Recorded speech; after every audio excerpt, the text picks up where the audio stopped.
All right, y'all. It is Thursday morning. Wet as all get out.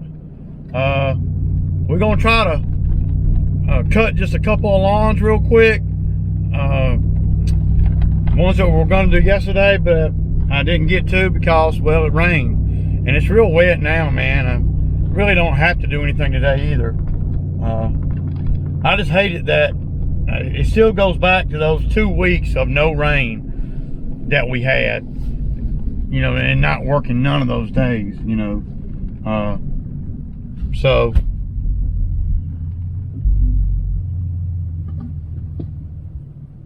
yeah, it ain't ideal for sure, but you know, I got 2 lawns we're gonna try to cut. One of them's real big, the other one's kind of small. And we could probably do a couple more if it ain't so wet, but it's pretty wet out, so I don't know, you know. So I got Zach started over there. It's wet, man. It's real wet over there, real muddy. I don't know that we're going to even be able to. We're going to do these 2, but it really ain't going to be up to specs, really, man. It's just bad, man. It's just really wet. So the storage facility down here called me and want me to come cut a lock off. They're gonna give me $60 to cut a lock off. I mean, it's like 1.5 miles from where I'm at, and I got cut one lock off, and you done bought a grinder. So I got a couple of them. So I'll go on down here, get this 60 since I can't make no money doing nothing else, and then I'll go back and help Zach with that cut. It's a big cut, so it's muddy. It's bad. Again, I'm just hating the fact that I spent 2 weeks and didn't do anything. It'll take me a minute to get over that, because I'm seeing, you know, I'm seeing money going out, and I don't see a lot coming in, and I don't see a lot coming down the pipe because of the weather. The work's here, but the work ain't worth a damn if you can't go do it. You know, the lady that put me off from last Sunday to this Sunday, you know, well, she just texted me and said it's going to be raining Sunday, and I knew that. I saw the weather this morning, and so she's like, well, if you can't come Sunday, if you can come anytime before then if you want to. No, I can't, because see, it's wet. It's wet now. Last Sunday was perfect. I don't see me getting to a lot of Bobcat jobs. I just don't. I got that one job over here in Sharpsburg that I could do, but it's too wet. You know, I got some stuff over the bamboo site I could do, but it's too wet. I got that tree out there I could drop, but it's too wet. See? And if I had been working, you know, the 2 weeks that it was dry, I mean, dry is untypically dry. You know, if I'd have had help, then I would have been able to do a lot of work and get some of these things already done, money already in the bank, and I could be looking at new money now. And if I'm putting off anything, you'd be putting off new money. I'm still not able to do jobs, you know, from a month ago. It's just, you got to seize the moments out here for sure. Whether you're me, the customer, and the employee, you got to seize the moments when the weather allows you to do what you do, you know. So, all right, y'all. So I know a lot of guys, you know, well, number one, I've never had a zero turn mower where the brake actually holds. Some people put boards there, but that is not good if you're constantly putting different equipment on. And if you have to ever slide anything off, the board gets in the way. So what I've done is I just got a piece of chain, just easy cheesy, you know, and put a bolt through it, right? A hook on the end, and voila. And just hook it right to that. That stops this mower from rolling back. Easy cheesy. That's better than the board, though the board will work. I picked this right here up at a yard sale, so we're gonna be doing some sod. That's gonna come in damn handy. Damn handy, y'all. I got Zach cutting this property right over here. I didn't want to pull back up in there because it's so muddy. But I'm gonna unload this mower and I'm gonna creep through the fence line right here, and I'm gonna help him finish that cut up. Another thing I wanted to show you guys on the trailer, I know a lot of guys like the Gorilla lifts. You know, the yellow things right here, and they're pretty good. They work good, but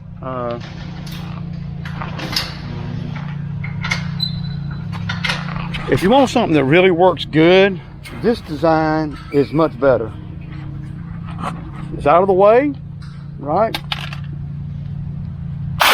It don't take up any space on the rail, and it's out of the way, and it's on one side. That's all you need. Makes that ramp easy as all get out to pick up. So, and this is there's no cable to break. So, and that's pretty stout and heavy duty stuff, you know. So that's just two of the little things that I do to help with my efficiency. And you can see I have a board on there, and until I decided that I wasn't going to do that no more. This board is more for when I pull the second mower up, for the wheels to get right here, and that'll kind of help the back mower from rolling back. But I found if this mower is not rolling into that mower, that it'll do pretty good by itself. So yeah, y'all. Yeah, y'all. Oh no, man.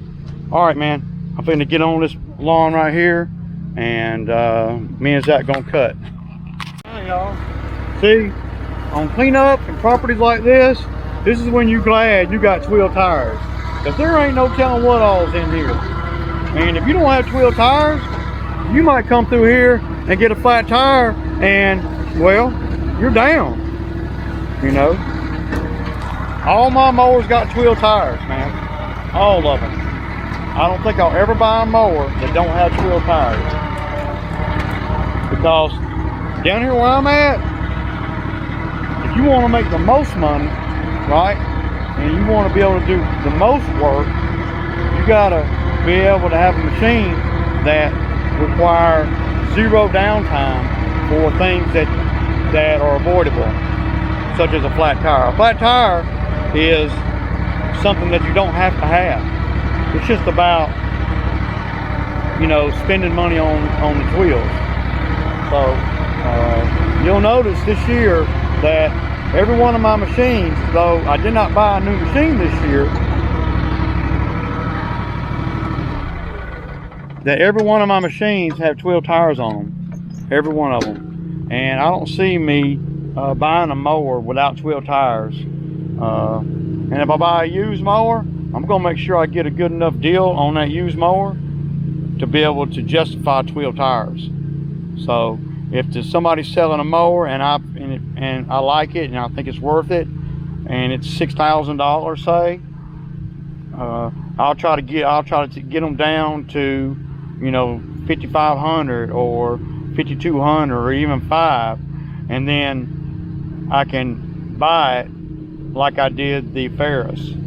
You know, I got him down $800 just so I could put wheels on it. And when I got him down the 800, that freed up $800 that I could put towards wheels. And so I really only had to spend $400 on wheels.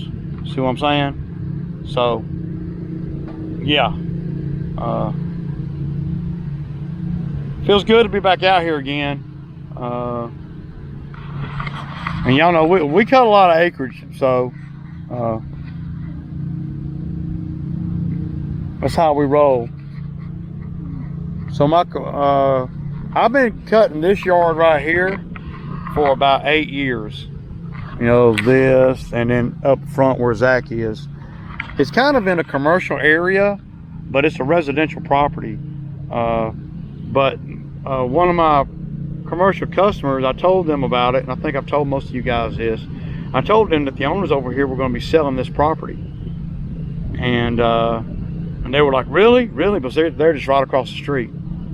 And so the general manager over there, she got in touch with these people, and they ended up buying this property, which secured me another property that I was going to be doing, because these people, the homeowners that were living here, they were getting old, and they wasn't, once the husband died, they wasn't wanting to pay, you know, to have the yard cut anymore, because, well, I guess, I don't know why, they just wasn't nobody really living here. And so the last 2 seasons, it's been spotty over here. I've been doing it because it's kind of real close to my house and everything, but I haven't been doing it as regular as I will be from this point on. So this property right here is the kind of properties that you want if you're me, because I got 4 of them right here, all right along right here, all within mower riding distance. A parking area for their vehicles. So there's the Zacatec. So this is the second property. That's the first property we did over there. Y'all see how close they are? This is the second one. We're not doing a cleanup, but we are just kind of scalping the grass down, because this is zoysia grass here, and you can tell they're not interested in doing weed prevention or nothing. So what I do with yards like this is I cut it real low this time of year. So I'm gonna cut it low, and I got Zach weed eating the beds on the other side of the parking lot there. He's gonna blow that out real hardcore, and we're gonna get ready for pine straw, because we'll be doing we do pine straw over here, and they pay me like $11 a bale, and we do like I want to say about 25 to 28 bales, something like that. So yeah, it's a decent paying job. You can see the logistics are pretty easy. We'll put bales of straw, you know, maybe 8 or 9 bales in here, and the rest of them will go in the bed over there. Y'all can't see. I'm gonna set you guys up right here so y'all can see how good or bad this mower right here is cutting with the new deck, or the refinished deck, and everything. So yeah.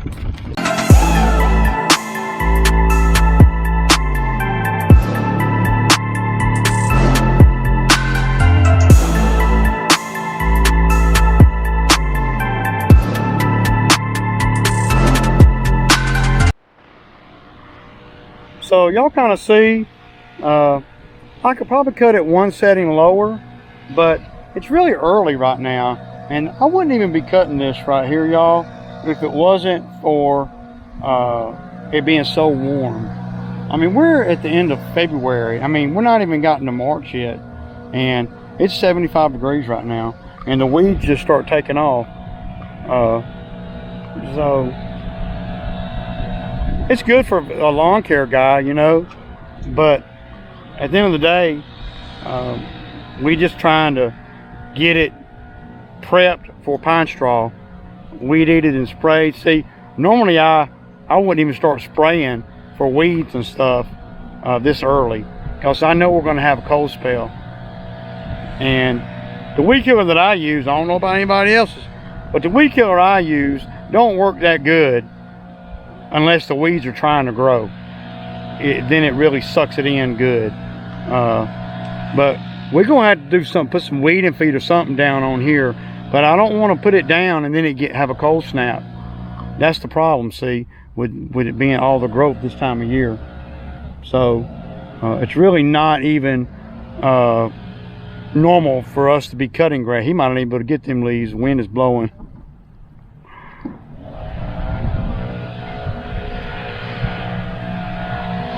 So I just kind of wanted to show y'all how good this thing's cutting, and it's cutting flawlessly. It's not vibrating, it's not making any noises, and it's cutting as it should. So I'm very happy with the refinished deck on here. With that being said, though, we got to get to it, y'all. I'll kick it. All right, y'all. All right, man. So we got done with what I planned on doing today. It turned out to be, of course, a beautiful sunny day. After we went through all that this morning with the wet. But we got things done. It's supposed to rain again tonight. If I'd have been thinking a little bit deeper, I would have scheduled more work for today. But I didn't, so there you go. But I got another call about some more bobcat work. So over at the bamboo site. So we may be going over there on Saturday. We just trying to get the season rolling. But I've been pretty sick here the last, ever since Monday afternoon. Ever since we was over there with the lift the other day. That afternoon I got sick, and I've been pretty sick ever since. So that's why I haven't been doing any videos and haven't really been very active on any of the other comments or channels or anything. But I got the owner of the bamboo site wants me to do some work over there. He's having a bunch of trees taken out. He's probably going to have me take the trees to the woods. I'm going to have to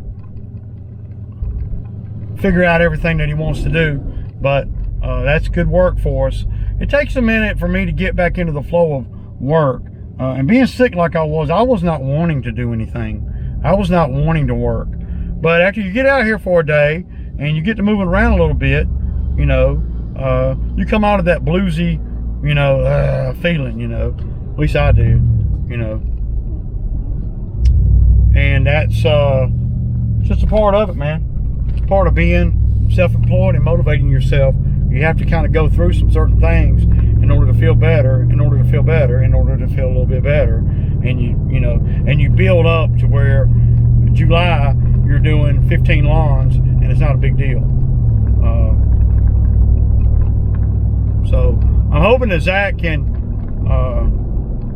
make it through the season this year and have a good season. We got the groundwork laid out for him to be able to really be successful this year. So not like in previous years. You know, we'll probably end up going on and cutting that one more time too. You got to believe, y'all. You know, you got to believe in that that things can be better, right? You know, I mean, I don't know. So the Zach Attack is doing good, and we got done with what I needed to get done with today. So let's just slowly step up. I noticed that, you know, a lot of guys, they want to start at the top and work their way down. And, you know, if you're going to be in business for yourself and you got your eye on this expensive mower or whatever, you need to build up to that mower. You don't start off with a $15,000 lawnmower. I would not suggest that even if I had the money to do it, or if I had family backing me, especially if I don't have any experience in this game, because there's a lot more to this than just having a nice lawnmower. You know, there's a lot more to it. You know, it's hot out here, y'all, in the summertime, and that's a big factor. So before you go to invest in $10,000, $15,000, $20,000 in a lawnmower, you should build up to that. You know, unless you got some previous experience out here, maybe work for your brother-in-law or your daddy or something, or somebody's going to give you a mower, that kind of thing. But as far as buying a brand new $10,000 to $15,000 lawnmower without ever having been out here for a season or two by yourself, I wouldn't suggest that at all. I wouldn't. No way. I would never have started with the mowers you guys see me run now. So, and a lot of people, they get caught up in the equipment. And I know I say in one hand, the equipment's everything. equipment is everything, but the equipment's got to be based on what kind of work you're able to do, and the volume of work that you got, and what kind of experience that you have.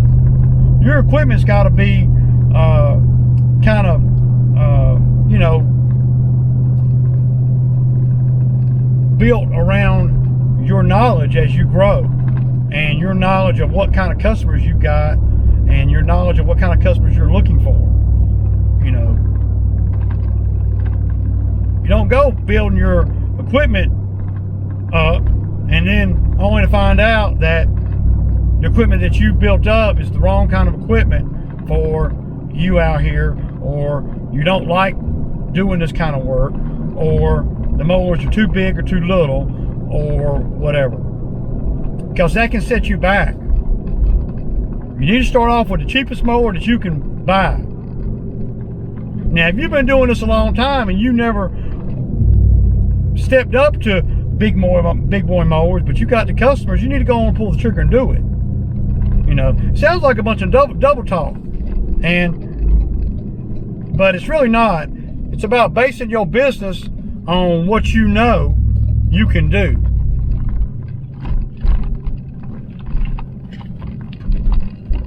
You don't know what you can do until you get out here and do it.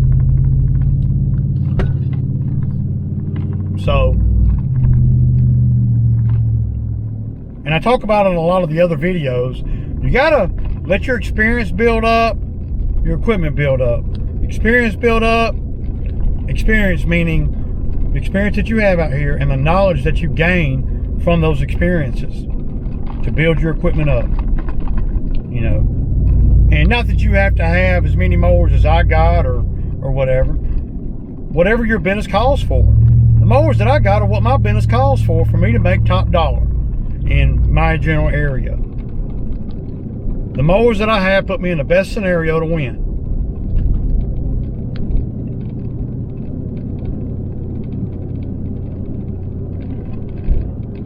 And your equipment, mowers or whatever, needs to put you in the best scenario to win. If you're in this winter and we're in February and you're cutting a few trees or whatever, well, you don't need to go out and buy no $2,000 chainsaw. That's not smart. No. You buy you a $300 or $400 chainsaw to get you on through this season, this winter season. And you bank your money up for a lawnmower for the growing season, the grass cutting season. So when you step into the season, you got the best mowers. If you've been doing this a while, you got the best mowers that you can possibly buy based on your knowledge of what you're doing.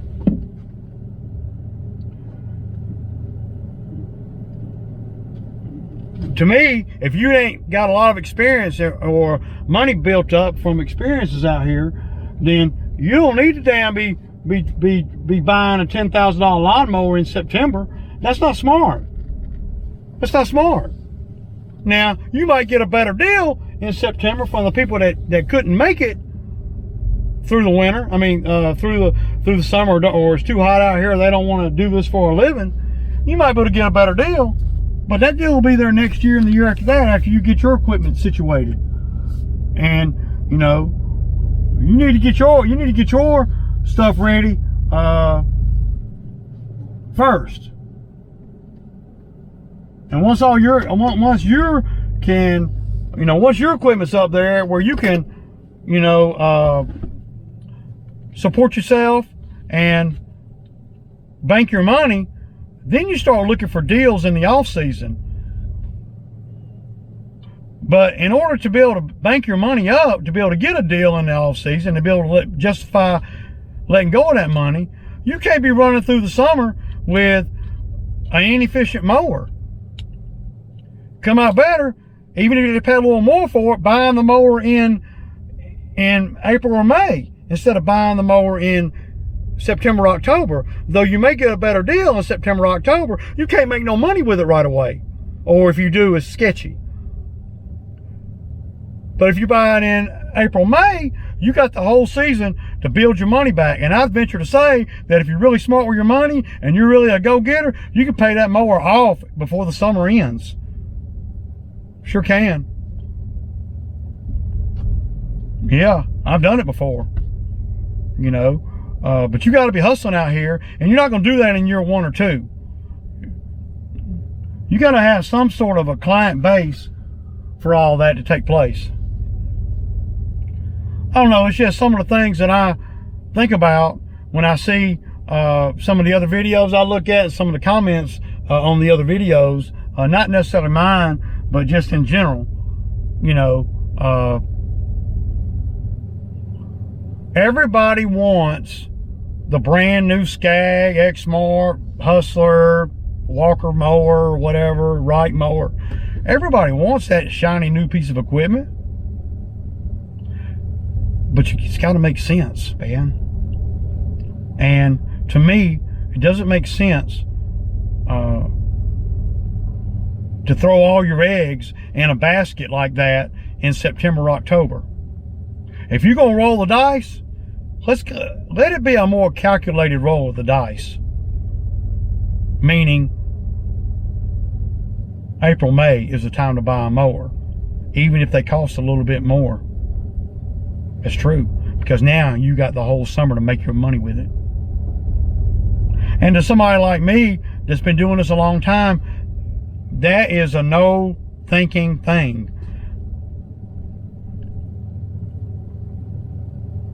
You want to build your money up during the summer and then slowly let it go in the wintertime. Build it up in the summer, slowly let it go in the wintertime until you can overcome whatever bills you have in the wintertime. And by doing other work, such as tree trimming or things like that, or paying your bills ahead of time in the summertime so you don't have issues. If you're in this game, you're going to struggle in the wintertime, and there ain't no way around that. So don't get caught up in making good money every day during the summertime and spending good money every day in the summertime. I don't spend a lot of money in the summertime. I spend what it takes to make it. The rest of it goes in the bank. I do not spend a lot of money in the summertime. Rarely do you see me make big boy purchases in the summertime. Now, well, I don't want to say rarely, but if you're going to make big boy purchases in the summertime, you need a lot of experience out here with your money and how to work your money, you know. I don't usually make big purchases in the summertime unless something happens. A mower goes down or something like that. Then I do what I have to do. But you can't do that if you're not smart with your money. To be self-employed, you have to budget your money. I mean, it's right up there with the ability to cut grass, and the ability to schedule, the ability to collect, the ability to sell.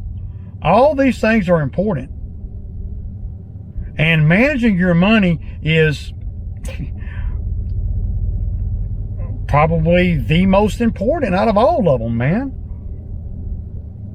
Because it doesn't matter how good a salesman you are. If you can't bank your money and buy the appropriate equipment, it doesn't matter how good of a scheduler you are.